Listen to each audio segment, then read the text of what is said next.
शुरुआत में हमें बताया जाता है कि आज हम जमीन से खड़े होकर आसमान से गिरने वाले मेट्रॉइड्स की बारिश को देखेंगे। यानी कि आज आसमान से बहुत सारी चट्टानों के टुकड़े जमीन पर गिरने वाले थे। ये नजारा हर कोई देखना चाहता है क्योंकि ये जिंदगी में बहुत ही कम होने वाली चीज है। अब ये मेट्रॉइड्स की बारिश काफी ज्यादा होने वाली थी, इसीलिए दुनिया भर से सभी स्पेस यानी आसमान के प्रोग्राम्स को बंद कर दिया जाता है। तो अब हर कोई जमीन पर खड़े होकर अपनी आंखों से ये नजारा देख सकता था। इसके बाद हम कहानी की मेन कैरेक्टर एक प्रोफेसर को देखते हैं जिसका नाम एलेक्स था। वो भी अपनी फैमिली के साथ ये चीज देखने को बिल्कुल तैयार था। साथ ही दुनिया भर के अलग अलग लोग भी टेलीस्कोप के जरिए आसमान में देख रहे थे। वो काफी बेताब थे मेट्रॉइड्स की बारिश को देखने के लिए क्योंकि वो चीज हर कोई इंजॉय करना चाहता है। यूएस में नासा की एक टीम जिसकी लीडर डॉक्टर मेडी थी, वो भी अपनी टीम के साथ इस चीज पर नजर रखी हुई थी। अब इस रात आसमान में बहुत बड़े बड़े मेट्रॉइड्स के टुकड़े दिखाए जाते हैं जिनका साइज इतना बड़ा था कि अगर एक भी जमीन से टकरा जाता तो दुनिया तबाह हो जाती। अब एक कपल दिखाया गया जिनमें लड़का साइंटिस्ट था और वो अपने इस दोस्त से जल्द शादी करने वाला था। इस साइंटिस्ट ने भी अपना टेलीस्कोप सेटअप कर लिया था क्योंकि हर किसी की तरह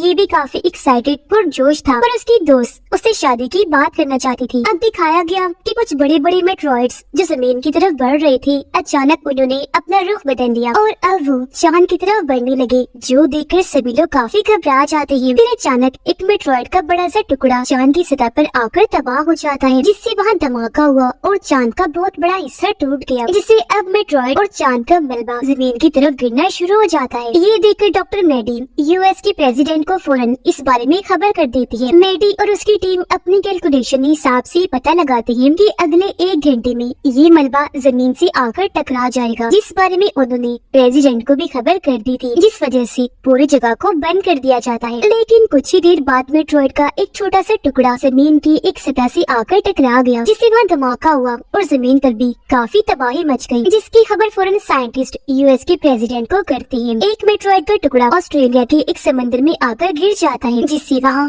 काफी बड़ी सुनामी की लहर बन जाती है और इस वजह से ऑस्ट्रेलिया और आसपास के मुल्कों में सुनामी आने लगती है। पर फिलहाल इससे इतनी तबाही नहीं हुई क्योंकि पहले ही लोगों को वहाँ से निकाल लिया गया था। मेरे प्रेसिडेंट की एक मीटिंग में उन्हें वीडियो कॉल करती है और सारी सूरत हाल के बारे में खबर करते हुए बताती है कि मेट्रॉइड के इस हादसे की वजह से चांद ने अपनी जगह बदल ली, वो जमीन की करीब होता जा रहा है। कैलकुलेशन से हमने पता लगवाया है कि वो जमीन की 35,000 किलोमीटर करीब आ चुका है। ये चीज काफी परेशान करने वाली है। मजीद इसका क्या इम्पैक्ट हो सकता है इस बारे में हम पता करवा रहे हैं और किस कदर ये इम्पैक्ट खतरनाक हो सकता है ये भी पता लगवाया जा रहा है। जो बात सुनकर सभी काफी फिक्रमंद हो जाते हैं। अब पहला मेट्रॉइड का टुकड़ा यूरोप में गिरा था। यह टूरिस्ट की टीम यानी जो लोग सैर करने आई थी, वो जब जंगल में घूम रही थी तो उनकी चीजें जैसे कि मशीन्स, डिवाइसेस, कंपास वगैरह वो अजीब तरह से काम करने लगती है। कंपास यानी रास्ता बताने वाले डिवाइस, उसकी सुई अजीब तरह से हिलने लगी और अब देखते ही देखते ये लोग उस जगह पर आ जाते हैं जहाँ मेट्रॉइड गिरा था, जिसकी वजह से वहाँ पर काफी बड़ा गड्ढा बन गया था और इसी की वजह से इनकी सारी डिवाइसेस, मशीन्स वगैरह अजीब तरह से काम कर रही थी। मेडी का एक टीम मेंबर उसे एक नई रिपोर्ट लाकर देता है, जिसे देखकर पता चला कि इस सब की वजह से दुनिया भर में सैलाब, अर्थक्वेक, ज़लज़ले और सुनामी आ रही है। ये देखकर मेडी को लगता है कि ऐसा इस वजह से नहीं हो रहा कि चांद ने अपनी जगह बदली, बल्कि इसके पीछे वजह कुछ और ही है, कोई दूसरे इम्पैक्ट हुआ है। अब क्योंकि खुद मेडी से ये मसला हल नहीं हो रहा था, तो कॉल करके वो एलेक्स को बुलाती है ताकि वो आकर मेडी की मदद कर दे, पर उसने मना कर दिया, ये कहकर कि जब से मेरी वाइफ की मौत हुई है मैं अपने बच्चों को अकेला नहीं छोड़ता। उनकी बात चल ही रही थी कि तभी अचानक उनकी कॉल कट हो जाती है। फिर पूरे शहर की अलग अलग जगह पर होने वाली अजीब चीजें दिखाई गयी, जैसे कि प्लेग्राउंड, गैस स्टेशन और कई सारी जगहों पर अचानक इलेक्ट्रिक बिजली और करंट हर जगह फैलने लगता है क्योंकि बिजली डिस्चार्ज हो रही थी, जिस वजह से अक्सर जगहों पर आग भी लग जाती है। पर साइंटिस्ट को जरा भी समझ नहीं आती कि आखिर ऐसा क्यों हो रहा है। अब हम उस साइंटिस्ट जिसकी शादी होने वाली थी उसे देखते हैं, जिसका नाम रोलैंड था। वो खुद भी इस सारी सूरत हाल की छानबीन कर रहा था और क्योंकि वो यूरोप में रहता था इसलिए यहाँ की हर एक रिपोर्ट मेडी को साथ साथ दे रहा था, जिस वजह से रोलैंड की दोस्त थोड़ी परेशान रहने लगी थी क्योंकि दोनों की शादी होने वाली थी, पर रोलैंड उसे वक्त नहीं दे रहा था, हर वक्त काम में मसरूफ था। लेकिन फिर वो अपनी दोस्त को मनाकर जल्द शादी करने का वादा करता है। अगली सुबह रोलैंड उस जगह पर आता है जहाँ मेट्रॉइड गिरा था, यानी जहाँ पर गड्ढा बना हुआ था। वो देखता है है कि यहाँ पर गिरने वाला मेट्रॉइड का टुकड़ा बहुत ही छोटा है और उसमें कोई भी मैग्नेटिक पावर यानी मकनातीसी ताकत नहीं है। तो उसे ये समझ नहीं आ रही थी तो फिर भला कंपास और बाकी डिवाइसेस अजीब तरह से काम क्यों करने लगी है। कंपास बार बार उस तरफ ही इशारा कर रहा था। वो सोच में पड़ा था, जबकि दूसरी तरफ एलेक्स और मैडी भी इस बारे में आपस में बात कर रही थी। उनके साथ कॉल पर रोलैंड भी बात करने लगा। उनसे कहता है कि जो मेट्रॉइड का टुकड़ा मुझे मिला है वो आसमान में बनी एक चीज से बहुत मिलता जुलता है, जो है सबस्टार यानी कि दो सितारों का आपस में मिलना। ये सुनकर एलेक्स और मैडी को अब समझ आने लगती है कि जो मेट्रॉइड्स की बारिश हुई थी वो आसमान में दरअसल दो सितारों के एक दूसरे से टकराने से हुई थी, जिसके बाद ही मेट्रॉइड्स का बहुत बड़ा झुंड जमीन की तरफ आने लगा था, जिनमें से एक तो आकर टकरा गया जमीन से, जबकि एक टकराया चांद से। लेकिन जो मेट्रॉइड चांद पर जाकर तबाह हुआ था उसकी वजह से वहाँ काफी बड़ा गड्ढा बन गया और अब चांद एक बहुत बड़े मैग्नेटिक मकनातीस की तरह काम कर रहा है। यही वजह है कि जमीन और चांद अपने उन मेट्रॉइड्स की वजह से एक दूसरे की तरफ बढ़ रहे हैं, जो दोनों इन्हीं जमीन और चांद पर गिरे थे, क्योंकि वो मेट्रॉइड से एक दूसरे को अपनी तरफ खींचने का काम कर रहे हैं, जिसका मतलब साफ था कि जमीन और चांद भी एक दूसरे से टकरा सकते हैं। अब ये सारी जानकारी मैडी प्रेसिडेंट को देती है, जिस पर वो सलाह देती है कि तुम अपनी एक टीम बनाओ ताकि इस चीज पर काम कर सको। जिस वजह से अब मैडी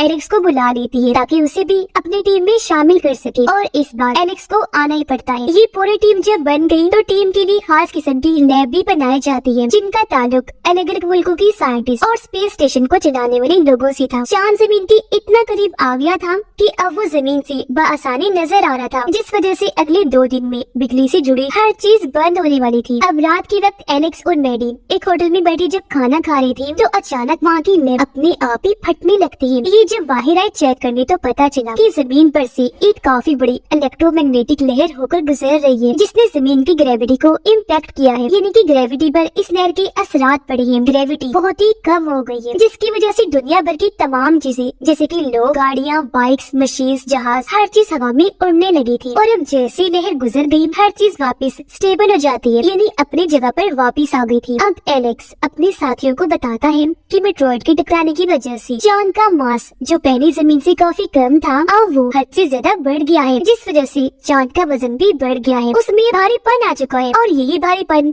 जमीन की छोटी मोटी चीजों पर अपना असर डाल रहा है। अगर ऐसा ही चलता रहा तो बहुत जल्दी चांद जमीन के बहुत करीब आ जाएगा, जिससे इस तरह की और भी कई सारी इलेक्ट्रोमैग्नेटिक लहरें आने लगेंगी। अब ये सुनकर गवर्नमेंट मजीद तबाही को रोकने का प्लान बनाती है। वो हर चीज जैसे कि जहाज, ट्रेन, ट्रैफिक और लोगों को रोकने का फैसला करती है। हर जगह ये खबर फैला दी गई कि लोगों को अपने अपने घरों में ही रहना है, बाहर बिल्कुल नहीं निकलना। कुछ देर बाद एक और ताकतवर इलेक्ट्रोमैग्नेटिक लहर आई, जिस वजह से फिर से लोग हवा में उड़ने लगे और इस बार तो सिस्टम भी बंद हो जाते हैं, क्योंकि उनमें ग्लिच खराबी आ गई और तो सैटेलाइट्स और एक दूसरे से राब्ता करने का जो जरिया था कम्युनिकेशन सिस्टम वो भी बंद हो जाता है। बहुत तबाही मची, जिससे अब इन लोगों के पास गॉड के भरोसे पर रहने के अलावा और कोई रास्ता नहीं था। उधर रोलैंड काफी देर से अपने दोस्त को कॉल करने की कोशिश करता है, पर उसका राब्ता ही नहीं हो पाता, क्योंकि उसकी दोस्त जब ट्रेन से जा रही थी तो ट्रेन भी हवा में उड़ने के बाद जोर से जमीन पर आकर गिर जाती है, बुरी तरह तबाह हो गई, जिसमें कई सारे लोग मारे गए और कई जख्मी हो गए। और गिरी हुई ट्रेन में रोलैंड की दोस्त बेहोश पड़ी थी। सारे कैलकुलेशन करने के बाद मैडी रेसिडेंट को बताती है कि 39 दिनों के अंदर चांद जमीन से टकरा जाएगा। ये बहुत परेशानी वाली बात है, उससे पहले ही हमें कुछ करना होगा। उधर रोलैंड की दोस्त जहाँ बेहोश पड़ी थी कुछ लोग आकर उन्हें रेस्क्यू कर लेते हैं, यानी कि उनकी जान बचाकर वहाँ से ले गई। अब पता चला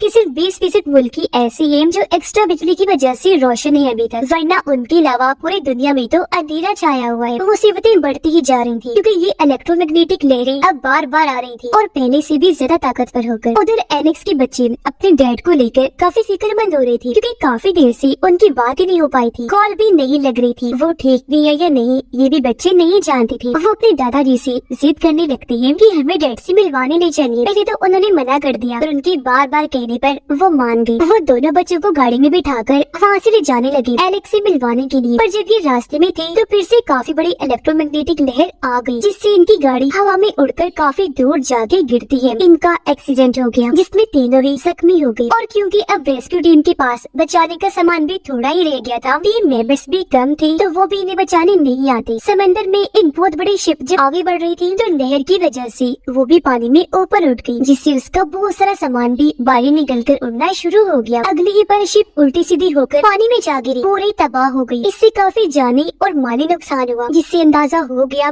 कि अब तो नुकसान हद से ज्यादा ही बढ़ गई है। तो इन सारे हालात को देखते हुए प्रेसिडेंट कर्फ्यू लगाने का ऐलान कर देती है। बस, ट्रेन, शिप्स, प्लेन, यहाँ तक कि लोगों को भी सख्ती से रोक दिया जाता है। अब मैडी ने इन हालात से निपटने का हल निकाल लिया था। वो सबको कहती है कि हम चांद की ग्रेविटी ही कर सकते हैं, हमें उसके कोर यानी मेन हिस्से में धमाके करने चाहिए, पर ऐसा करने के लिए हमें बहुत ही पावरफुल ताकतवर रॉकेट्स चाहिए होंगे। इन धमाकों की वजह से वो मेट्रॉइड जो चांद पर है और जो जमीन पर है, जो अभी तो एक दूसरे को अपनी अपनी तरफ खींच रहे हैं, वो फिर एक दूसरे को खुद से दूर करने लगेंगे। ये धमाके फिर चांद को सूरज की तरफ धकेल देंगे। फिर सूरज की ग्रेविटी की वजह से चांद अपनी ऑर्बिट यानी अपनी सही पोजीशन जगह पर आ जाएगा जहाँ उसे होना चाहिए। लेकिन ये सब करने के लिए सिर्फ यूएस की टेक्नोलॉजी काफी नहीं होगी, इसके लिए दुनिया भर के तमाम मुल्कों को एकजुट होना पड़ेगा। लेकिन तभी आर्मी एक अलग ही तरह का प्लान बताती है कि चांद को हम आम रॉकेट के धमाके से भी उड़ा सकते हैं, जिससे सिर्फ थोड़ा बहुत उसका टूटा हुआ मलबा ही जमीन पर गिरेगा, ज्यादा नुकसान नहीं होगा और फिर चांद खुद ही सूरज की तरफ चला जाएगा। पर ये फैसला सुनकर मैडी खुश नहीं थी, क्योंकि उसे लग रहा था कि इसमें नुकसान ज्यादा होंगे। अब यहाँ प्रेसिडेंट दोनों ही प्लान्स के बारे में सोचने का टाइम मांगते हैं, दुनिया भर के अलग अलग प्रेसिडेंट से भी बातचीत करते हैं। जबकि एलेक्स को पता चला कि मेरे बच्चे और डैड घर पर नहीं है, जिस वजह से उसे काफी टेंशन हुई। अब दुनिया भर में लोगों को पता चल गया था कि हमारे पास बस कुछ ही दिन का टाइम बचा है, जिस वजह से जगह जगह लड़ाइयाँ वो दंगे करने लगे, एहतजाज किए जाते हैं, क्योंकि उन्हें इस बात का गुस्सा था कि गवर्नमेंट ने इस मसले को ठीक से हल ही नहीं किया और सबसे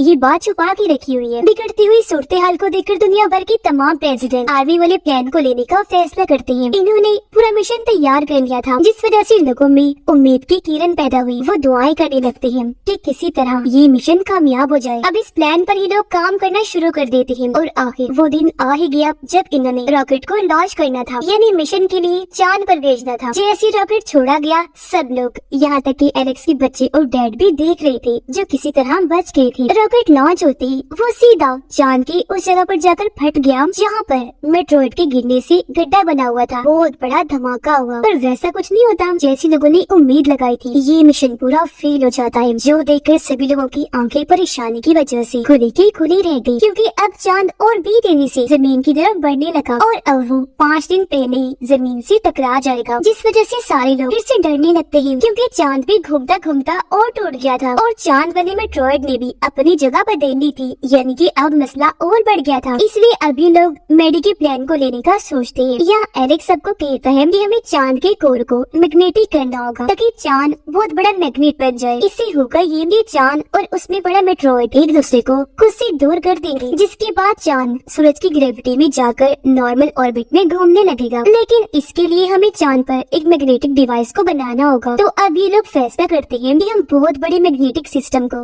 रॉकेट में सेटअप करके उसे चांद पर भेजेंगे और इस पूरे मिशन के लिए कुछ एस्ट्रोनॉट्स जो आसमान में जाकर मिशन करते हैं उन्हें भी चांद पर भेजा जाएगा। इस मिशन के लिए दुनिया भर के लीडर तैयार तो हो गए, पर उन्हें कुछ ऐसे साइंटिस्ट चाहिए होंगे जो मैग्नेटिक डिवाइस के बारे में बाकियों को समझा सके। इसलिए अब यह प्रेसिडेंट एलेक्स और लैंड को चुनते हैं। अपना अपना नाम सुनकर वो दोनों ही काफी दंग रह गए, क्योंकि अब से पहले उन्होंने स्पेस में सफर कभी भी नहीं किया था। वो घबरा इस बात से भी रहे थे क्योंकि इस मिशन में रिस्क था, या कहीं कि पूरा ही मिशन मौत का खेल था। लेकिन अपनी अपनी फैमिली और दुनिया की हिफाजत करने के लिए उन्हें ऐसा करना ही था, इसीलिए दोनों ही मान गए। और अब मिशन पर जाने से पहले एलेक्स मैडी को अलविदा कहता है और उसे अपने बच्चों और डैड को ढूंढने का भी कहता है। उधर लैंड की दोस्त को जब ये पता चला कि इस मिशन के लिए वो भी जा रहा है तो उसे काफी बुरा लगा, इसलिए अब वो काफी मुश्किलात का सामना करते हुए रोलैंड के पास आई उससे मिलने। वो भी जैसे अपनी दोस्त को देखता है काफी जज्बाती हो गया। रोते हुए दोनों एक दूसरे को गले से लगा लेते हैं। अब दोनों ही जानते थे कि शायद रोलैंड जिंदा बचकर वापिस न आए, इसलिए जल्दी दोनों शादी कर लेते हैं और बहुत सा अच्छा वक्त एक दूसरे के साथ गुजारते हैं। जिसके बाद दोनों यूरोप आए, जहाँ से ये मिशन पर जाने की तैयारी करने लगी। इनके साथ 2 और एस्ट्रोनॉट्स भी जा रहे थे। उधर एलेक्स की डैड की हालत काफी खराब हो जाती है। उन्हें पता था कि अब मैं बचने वाला नहीं हूँ, इसीलिए वो दोनों बच्चों को आखिरी अलविदा कहते हैं, जिसके कुछ ही पलों के बाद उनकी मौत हो जाती है, जिस वजह से दोनों बच्चे अकेले रह गए थे। पर इनकी किस्मत अच्छी थी क्योंकि एक अच्छा इंसान इनको शहर तक लिफ्ट देने की ऑफर करता है। दूसरी तरफ रोलैंड का मॉड्यूल लॉन्च हो जाता है और अब रोलैंड चांद पर आकर वहाँ कोई ठीक मुनासिब जगह ढूंढने लगा जहाँ वो अपनी चीजों सामान वगैरह को सेटअप कर सके। मैडी को भी एलेक्स के बच्चे मिल गए थे, इसीलिए वो फौरन राब्ता करके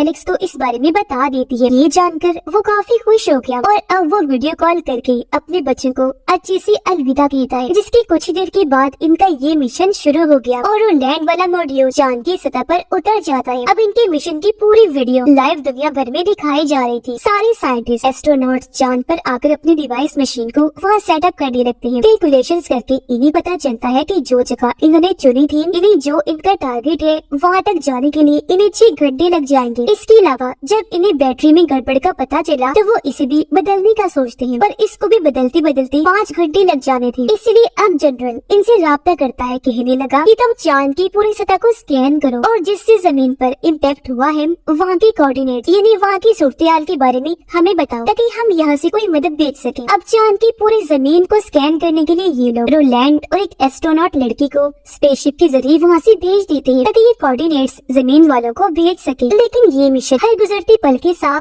मुश्किल से मुश्किल होता जा रहा था। ऐसा लग रहा था कि जमीन का खात्मा भी हो सकता है। इसलिए दुनिया भर के लोग मिशन की कामयाबी के लिए दुआएं कर रहे थे, पर कहीं कहीं कुछ लोग ऐसे थे जो जरा भी डरे हुए नहीं थे, क्योंकि शायद उन्होंने ये कबूल कर लिया था कि आज हमारा आखिरी दिन है। इसलिए ये लोग अपनी जिंदगी के आखिरी पलों को एंजॉय कर रहे थे। अब बैटरी इसी तरह बदल तो गई थी, पर वहाँ के हालात खराब होने लगे, क्योंकि तभी उनका छोटा स्पेसशिप गड़बड़ी की वजह से जोरों से हिलने लगा। जमीन पर साइंटिस्ट जहाँ उनके कोऑर्डिनेट्स आने का इंतजार कर रहे थे, तो तभी उनका राब्ता आपस में टूट जाता है। पर बाद में पता चला कि रोलैंड और एस्ट्रोनॉट्स वाला स्पेसशिप पत्थर से टकराने की वजह से तबाह हो गया। एस्ट्रोनॉट स्पेस में गिरने लगी और उसका हाथ रोलैंड ने पकड़ लिया। हालांकि बचाने की बहुत कोशिश की, पर वो स्पेसशिप में गिरने की वजह से मारी गई। रोलैंड जब एलेक्स से राब्ता करता है तो उसे पता चला कि इनके डिवाइस मशीन में कोई गड़बड़ी है, जिस वजह से कोऑर्डिनेट्स को जमीन पर ही नहीं भेज सकते। मगर अब इनके पास सिर्फ 10 मिनट का ही टाइम बचा था, इसलिए रोलैंड फिर भी हिम्मत करता है। वो जैसे तैसे डिवाइस को स्टार्ट करता है और चांद का सारा डेटा जमीन पर साइंटिस्ट को भेजने का प्रोसेस शुरू कर देता है, जिससे जमीन का एक रॉकेट वहाँ से लॉन्च हो जाता है। अब इनका आधा काम तो पूरा हो गया था और बचने का इनके पास टाइम भी था, इसलिए दूसरा एस्ट्रोनॉट रोलैंड को लिए बगैर ही एलेक्स को वहाँ से निकलने का कहता है। पर एलेक्स ने मना कर दिया कि मैं रोलैंड को लिए बगैर नहीं जाऊंगा। वो खुद भी रोलैंड से राब्ता करता है और उसे जल्द से जल्द वापस आने का कहता है, पर क्योंकि रोलैंड का स्पेसशिप आधा टूट गया था तो इस वजह से उसका वापस जाना बहुत मुश्किल था। इसलिए वो लोगों से राब्ता करके उन्हें यहाँ से जाने का कहता है। उसे ये लोग छोड़कर जाना तो नहीं चाह रहे थे, पर ना चाहते हुए भी